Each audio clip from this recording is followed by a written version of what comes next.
So, in a couple of days, there will be sitting 3 gay men at this table. So, I think today's episode... How are you doing, Professor Mother? Welcome. The weather, fantastic. Fantastic autumn weather.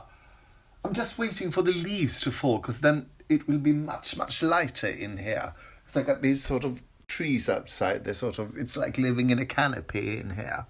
But anyway, so yesterday I did something fantastically stupid and kind of smart in the same way, because I asked Martin and Magnus for dinner here in my apartment next Sunday. Well, this coming Sunday. Which means that I have totally to we're going to eat in the kitchen, and you've seen the kitchen. It's stuff everywhere. So this week, fix the kitchen. And write on my blog, because I've forgotten that. And work out. And, by the way, I slept really late. You saw 11:30, but I woke up and then I thought, I'm going to do some more sleeping. And then I didn't count on this. But I slept really bad. I went to bed, slept till 3 o'clock, 4 o'clock.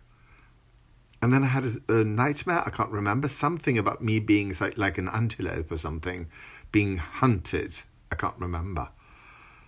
And then, of course, I couldn't sleep. And started reading. And yeah. So please do not judge me. If I was in in another country, 11:30 is not, the actual time is late. But I mean, if I was in, say, Iceland, it would be morning. No, it would be night. I don't know. You know, look. I got a rainbow on my nose. Somewhere there is a rainbow. I wasn't going to talk about that. I was going to talk about the fact that I slept really late, and now it's time for lunch, and I haven't had breakfast. So should I call lunch brunch? But then again, I haven't eaten anything brunchish. Can I have corn chowder for brunch? No. I mean, brunch to me is like sort of potato. Oh, never mind. Never mind this. Asked. Oh, look, it's back on my nose. You asked for brunch. Well, I asked for brunch, and brunch it will be. Watch this. No. Why can't I? Yes. So, hot dogs, vegan meat, and homemade fries. And I've got a good tip for you. You cut the potatoes and then you sort of steam them, and then you sort of powder them with cornstarch, and then you sort of just fry them. And the cornstarch will make them sort of taste or feel like they are being deep fried, but they're not. So, an unnecessarily big brunch without any sort of vegetables, I realised. Well, this is a vegetable, the potato, and there's tomato, hopefully, in the ketchup. So, there you go. So, I'm writing on my blog, and it's going really well. I've written all this today, and then suddenly a snag. What do you call the checks on that pullover? Oh, I can't. I've been looking for half an hour. What do you call that? Those squares. There's a specific word for it. Damn it. Argyle. Well, that's in half an hour. I'll never get back.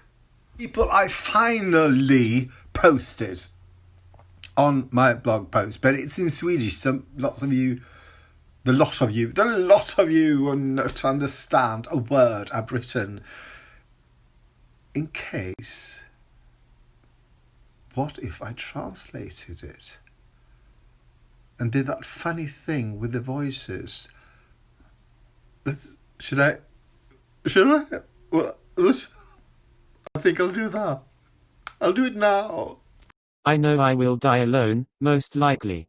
I'm not saying this because I want sympathy or compassion. I do not think I am to be pitied. I'm single, and will probably, and quite welcome, be for the rest of my life. And as for relatives, I have a younger cousin, otherwise everyone is older. I have no, and will not have, because I do not want any, children, and in my circle of acquaintances I am the most energetic of us all, so I will probably have to bury all my friends, at least that's what they're saying. And myself, I have a hard time to even think of myself as dead. It's not me, like. Strangely enough, we do not talk about death when we cycle home after the show, me and Longskonken. We're talking about life. He says you have to take advantage of every second, and snaps his fingers to illustrate how they flashed by, never to return. I say something about him having had his whole unemployed summer to refurnish his bedroom without doing so I guess this taking advantage of every second must be something new for him. We have been to the opening night of Noah Hadel's play Birthday Candles, at Playhouse Theatre. It's all about a life. More than 100 years ago, a young woman learned from her mother how to bake a birthday cake, and year after year, for decades, she bakes the same cake on her birthday. And in the meantime she gets married, have children, grandchildren, divorce, gets married again. Everything takes place in the same kitchen, and during the performance the main character bakes one cake, while decades pass by. She measures up flour as a teenager, breaks eggs as a newlywed, melts butter as a new mother. You understand? It's an ingenious move. The Phantom of the Opera has the mask, its falling chandelier, and the candles that come up from the floor. Miss Saigon has the helicopter, Les Miserables the turntable. This will be the show where she baked the cake, as the strippers sing in Gypsy. You gotta get a gimmick if you wanna get applause. So people, I just want to know, do you think, is this interesting, this sort of talking voice stuff? Yes or no? Because then if you say yes, I will continue doing it. But if you say no, it's a nuisance, I won't. People, there's this fantastic high you get after having posted on your blog, because you sort of achieved something, and then you sort of feel suddenly you don't have the need to do, not the need, but the sort of the must, sort of that thing that goes in the back of your head all the time, going, so I have to write on that. And it's not, I mean, you like to write, so it's not that, but it's just sort of right now I am on a vacation. I don't have to do anything for a while. I can just be free. And talking about freedom, here's my kitchen. So, in a couple of days, there will be sitting 3 gay men at this table. So, I mean, this is just ridiculous, right? What is this bottle doing there? And olives? Really? These? Well, they should go in the fridge. Damn it. And this here, that here. Oh, there's ginger snaps, fantastic. This sort of box I've got, and I've just put it there on top of this. That's filled with stuff. And this, and those. Oh. So it's 11 o'clock and I'm lying in bed reading a book about Gertrude Stein, but something interrupts me. What do you say? Well, someone outside.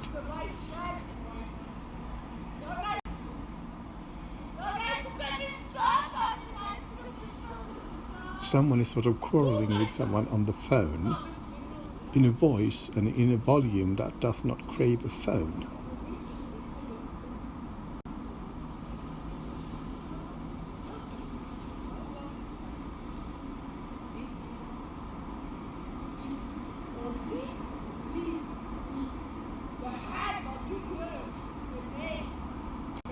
So, yeah, I'm going to have a hard time concentrating on my book.